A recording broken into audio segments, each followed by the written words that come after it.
Hello and welcome back to Good Game Nation, where we bring you all things TCG. My name is Preston, and today I bring you the one, the only King deck list. That's right.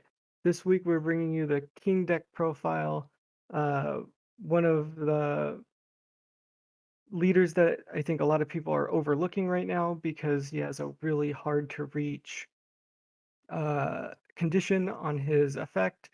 But I really think if you're playing aggressive and you're playing intelligently, you should be able to hit this effect pretty often. And with ramp, you should be able to hit it frequently enough to where you're putting your opponent in a hard enough place where they have to think twice or three times about how many cards they're going to commit to a counter, which is something that you're going to see more and more often when you're using this leader. It's really exciting to put your opponent on a back foot uh, around turn 5 or 6, and I think you'll enjoy this list. So let's jump into our two drops. We're skipping right over one drops, don't need them. We're jumping right into four Black Maria and four Higurashi. Um, Having a lot of early defense is going to be important with this deck, and both of these blockers have counters. So if you get late in the game and you want to conserve your active Dawn for saving up for a 7 drop, or you just played your Kaido and you blew the board and you don't have Dawn to play blockers, they also have counter, which is super helpful for defending late game. Um, After our 2 drops, we're going to move on to 3 drops. We have 3 Sasaki's, 3 Jacks, and 2 Hold'em. Sasaki is a extremely high valued card in purple, being a 2K counter and being able to ramp multiple times if you can keep him on board. Um, and in this deck, he's one of the few ways that we actually accelerate Dawn. And I think that the more this game develops, we're going to be putting more value on 2K counters, and Sasaki hits a really good place of having a good effect and being a 2K counter. Moving on to Jack. Jack's a mean card. When you are able to reuse him over and over, and if you are able to defend and get your opponent to use character attacks to try to kill, or even leader attacks to try to kill Jack, it's going to feel really nice to be able to use that effect and make them drop a card in their hand. In most card games, hand advantage and having good hand size is important so that you have more resources, and it's a resource your opponent generally doesn't know about. And if you can take that resource away in any way you can, uh, it's going to feel good to be able to do that. And I think that's going to be a reoccurring theme with this deck is it's going to feel good to run these cards. Moving on to Hold'em, we're running 2 Hold'em, uh, one of our other few chances to ramp in this deck. And if you can get him on board and swing with him, and your opponent's going to not give you that Dawn back, and you get to attack again, I kind of see that as a benefit for you. If you're getting to save your characters and build a larger board state, I don't think that most people would consider that a bad thing. And there's an added benefit if you play that 10 drop Kaido and blow the board, you should get this on KO effect. Moving on to Uta, we're running for Uta. This is a great card that came out of the film theme deck, and being able to rest a 5 drop or lower to stop additional attacks on that turn, or possibly rest a blocker so that you can kill it on your next turn, is a great advantage. And for only a -1 Dawn, I think we take those every day. Moving on to X Drake and Queen. Uh, Drake is, in most cases, only a counter when I'm playing him. And it's mostly because of his 5 drop status that I think I'm not reaching for him when I'm playing.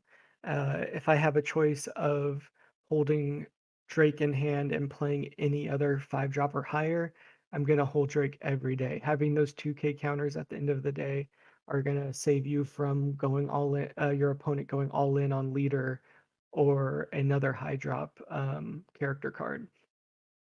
Moving on to Queen, if you watched any of our purple deck profiles, you'll see that the guys here at GGN are big advocates for this card, being a 6K blocker with an on-play effect that allows you to draw is incredible. And then on top of that, if for any reason you're feeling like you can't make it onto the board, it's a 1K counter on top of all of that, which is just added value overall. Any chance I get, I'm going to be running 3 to 4 of these guys whenever I can. Moving on to our king characters, we are running a 3-1 split. During testing, we played just about every combination I could think of these two cards. We always knew we wanted to have around 4 or 5 in the deck, um, and we slowly crept towards having more of the 6 drop, being able to being able to uh, hit 4 drops or less on that 6 drop gives you an added advantage of hitting a lot more cards, even if the 7 drop hits 2 different cards. Hitting a 3 and a 2 at the same time, in my experience, has been rare, but it doesn't mean it's not impossible. That's why you want to try to run one. Moving on to the hardest name in this deck, Fukuro Kuji. Think I got it that time. Um, Fukuro Kuji is a huge power hitter. A lot of the vanilla cards in One Piece right now have more attack than the drop usually allows for because they don't have that added effect. So a 6 drop with 8K is going to help you get put some pressure on the board if they don't have a strong aggressive board, that your opponent's going to have to think about how to get rid of this card. And if they do have a strong board, like they have Eustace Captain Kidd, my goodness, if that card's on the board, at least you have this as a uh, easy way to maybe attach a couple Dawn, force your opponent to overplay counters to save it if they have the chance. Um, and if they don't have, if you're not playing green, having an 8K attacker is gonna feel great. Moving on to our Kaido split, we're running 3-3. Uh, if you can run the 10 drop Kaido, you should, and we do. Uh, I think 3 is enough. You should see it. Most times when you're playing it, you should at least see 1. And then moving on to the 9 drop, this utility of being able to hit a 6 drop or lower allows you to target just about 90% of the cards in the game and every single blocker that's not named Eustace. A great plus to be able to play this card, kill a blocker if they have it, and then rush. Incredible. 10K power on top of all of that. The only thing that can make this card better is a counter, but if they did, it would have probably been a secret. Moving on to our counter/events, we are running 4 Blast Breath and 2 Thunder Bayugas. I think this is a pretty meta spread in the current time. Both of them being 4K counters and low cost, low initiative. Just being able to have these extras on deck ready to play out. Because there's going to be times when you are able to hit everything, and your opponent's still going to be able to play 10 Dawn on one of their high drops or onto their leader, and you're going to want to be able to feel comfortable having 4K counters. And Blast Breath is technically a 1 with a -1, but I believe you can use the tapped mana, the tapped Dawn as your minus, which is a great plus. Um, and finally, we're running 4 Onigashima. Uh, Being able to stably ramp in this deck is really great. Being able to hit that -1K effect from your leader, maybe a turn early, could change everything. And playing around the ability to minus a Dawn and then use Onigashima to come back up to 10 might throw your opponent off and make them misplay their counters. It's a fun way to uh, use your minus down effects also and come back up quicker. Um, and since the king leader is Animal Kingdom Pirates, it's a must have. Uh, Moving on to just general thoughts on opening hands. When I play, I'm looking for Onigashimas early. If I can get an Onigashima and a blocker early, I feel pretty confident. Um, I'm usually sending my Kaidos back in opening hand if my Onigashima or my blocker isn't there because I don't want them cluttering up my hand and running the two different Kaidos and six copies total. I feel pretty confident that I'm going to draw through it, especially if I'm going to run into a queen that's going to allow me to draw a little bit more. Um, Finally, I just want to talk a little bit about King himself. I know he's a little underwhelming, and he's not going to be an effect that you're running every turn.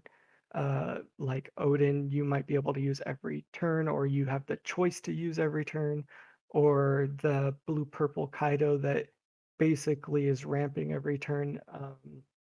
But this minus 1K, like I said at the top of the video and throughout, is gonna throw your opponent off. They're gonna see it coming and have nothing they can do about it. Having a leader effect that isn't something that your opponent has control over stopping or even seeing like anything they can do about it. All it is a natural mechanic of the game. You're getting two dawn every turn. You should be hitting this between turn 5 and 6 and pushing your opponent back by 1K. And I think it's a great way to bring a deck that most people are not expecting you to be playing and bring all of the power that purple has to it. Um, It's just a fun I just keep thinking of this deck as fun. This is a fun deck to manipulate and play the best game that you can play. And I believe that this list is going to allow you to play the game that you want to play with King.